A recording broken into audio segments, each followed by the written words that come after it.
Hello, Mr. Yusuf. How are you? Fine अल्हम्दुलिल्लाह. How are you? अल्हम्दुलिल्लाह everything good. कैसा लग रहा है सऊदी अरबिया में आके?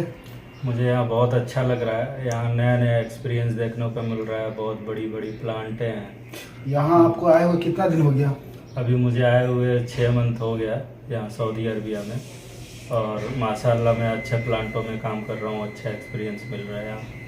और यहाँ पे साइड पे ड्यूटी कैसा है, रिस्पॉन्सिबिलिटी कैसा निभाने को मिल रहा है? जी, यहाँ क्या होता है, मॉर्निंग में 6 to 6 ड्यूटी होती है बेसिकली शट डाउन के लिए. तो मॉर्निंग में आप सबसे पहले जाते हैं तो बहुत सारे कॉन्ट्रैक्टर आपके अंडर वर्क कर रहे होते हैं. तो स्टार्टिंग में आपको सारे कॉन्ट्रैक्टर के टीवीटी डे वाइज वीक में आपको कंडक्टर देखना होता है कि वो लोग क्या टीवीटी में मैटर वो सारे वर्कर को समझा रहे हैं. नेक्स्ट उसके बाद आप साइट विजिट पे जाते हो. वर्कर सारे साइट विजिट करते हो. अब सारे साइट लोकेशन आपको मिलता है, वो लोकेशन को विजिट करते हो आप.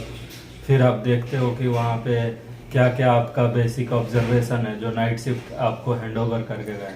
ऑब्जर्वेशन राइट डाउन करने के बाद आप परमिट को चेक करते हो. स्टार्टिंग न्यू परमिट ओपन होती है मॉर्निंग शिफ्ट के लिए, तो आप परमिट चेक करोगे. आप परमिट चेक करने के बाद किस तरह की आप क्रिटिकल एक्टिविटी को आइडेंटिफाई करोगे, उस जगह पर आप लोकेशन पे क्रिटिकल एक्टिविटी को चेक करोगे. उसके बाद उसमें जो इंस्ट्रूमेंट या जो भी मशीन यूज़ हो रही है वो सारे मशीन के इंस्पेक्शन को आप इंश्योर करोगे कि मशीन इंस्पेक्टेड है कि नहीं. अच्छा, एक सेफ्टी ऑफिसर को कितना बड़ा लोकेशन दिया जाता है और उसके अंदर में कितने एम्प्लॉय रहते हैं यहाँ पे? जी, एक सेफ्टी ऑफिसर के अंदर जैसे यहाँ एरिया होते हैं, एरिया 11, एरिया 13, कुछ इक्विपमेंट्स होते हैं. तो अप्रॉक्स 100-150 वर्कर उनके अंदर काम कर रहे होते हैं. बट कंडीशन क्या होता है, वहाँ कॉन्ट्रैक्टर के सेफ्टी ऑफिसर भी होते हैं जो उनके साथ काम कर रहे होते हैं, जो लोकेशन पे होते हैं. हमारा ड्यूटी है क्लाइंट की तरफ से सारे सेफ्टी ऑफिसर और पूरे एरिया को इंश्योर करना. अच्छा, यहाँ पे कोई न्यू सेफ्टी ऑफिसर अगर जाता है तो लैंग्वेज डिपेंड करता है क्या, कि अगर जो उसको ज़्यादा हिंदी आ रहा है, इंग्लिश उसको थोड़ा कम आ रहा है, तो उसको क्या दिक्कत हो सकती है यहाँ पे आने के बाद?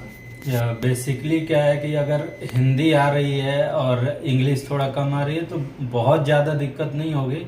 लेकिन कुछ दिक्कत हो सकती है क्योंकि साइट पे जो क्लाइंट से डील करना होता है वो हमें क्लाइंट या तो अरबिक जानते हैं या फिर वो इंग्लिश जानते हैं.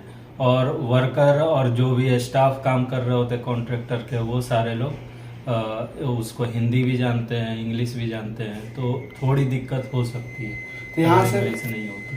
यहाँ पे बेसिकली हर कंट्री से लोग रहते हैं, तो यहाँ पे अगर जो कोई न्यू ऑपरेटर है जाता है तो उसको इंग्लिश की थोड़ी ज़्यादा ज़रूरत है. या बिल्कुल बिल्कुल. और जो सेफ्टी ऑफिसर है तो उसको इंग्लिश आना चाहिए, क्योंकि यहाँ पे जो भी क्लाइंट वगैरह होता है वो अरबिक होता है और उसको इंग्लिश में ही बात करना होता है. बिल्कुल ऐसा ही है. अगर जो नया आते हैं उनको इंग्लिश की जानकारी होनी चाहिए एटलीस्ट, कि दूसरे को अपने बात को बता सके और वो समझ सके.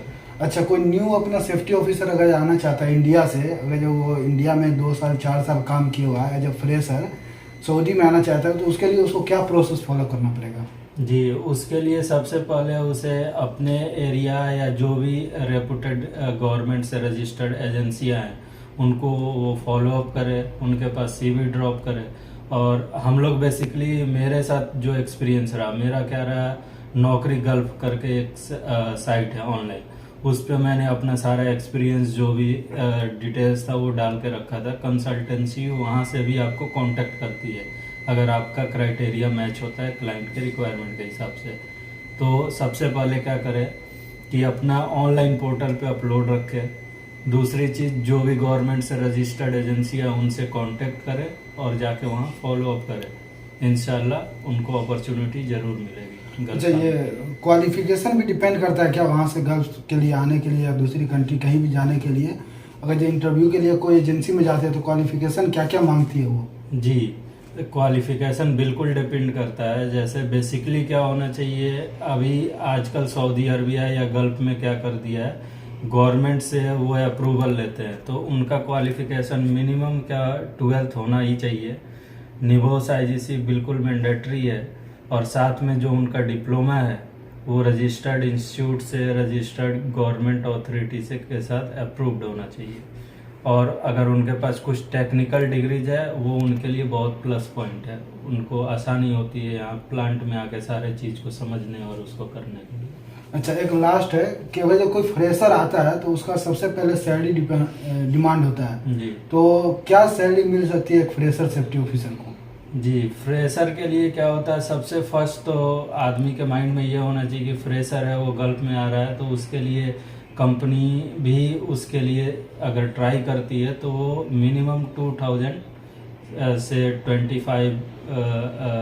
2000 सऊदी रियाल, हाँ, मतलब 2000 सऊदी रियाल 2500 के करीब तक मिल सकता है ना? अप्रोक्स।